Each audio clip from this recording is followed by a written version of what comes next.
बिस्मिल्लाहिर्रहमानिर्रहीम। नाज़रीन, मैं हूँ आपका काज़ी मोहम्मद रशीद और आप देख रहे हैं वॉइस ऑफ कोटोदू। मैं इस टाइम मौजूद हूँ रेलवे स्टेशन कोटोदू पे और मेरी बैक साइड पे आप देख रहे होंगे ये पीछे कोयला आपको नज़र आ रहा होगा। ये इंडोनेशिया से कोयला आया है और ये डीजी खां सीमेंट फैक्ट्री की तरफ ये रवाना है।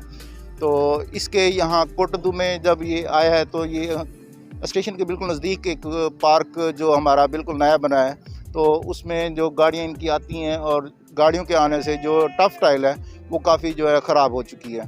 तो इंतज़ामिया से ये अपील है तो थोड़ा सा इधर नोटिस किया जाए। कोटोदू में बड़ी मुश्किल से एक पार्क बना है जहाँ पे लोग शाम के टाइम आते हैं, वॉक करते हैं, बच्चे यहाँ पे खेलते भी हैं। तो इस गाड़ियों की वजह से ये ट्रैक सारा ख़राब हो चुका है और जो टफ टाइल थी वो भी डैमेज हो गई है।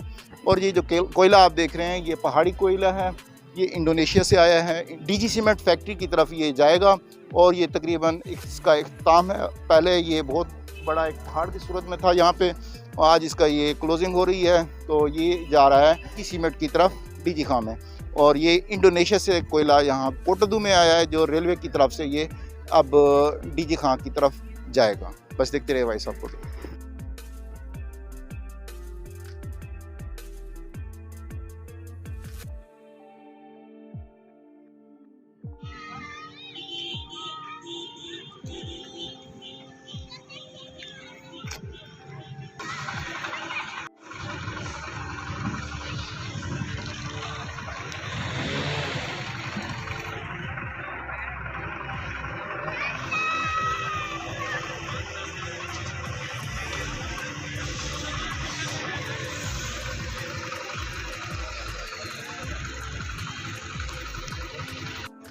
यहाँ पे पड़ा ये तो एंड हो रहा है अब।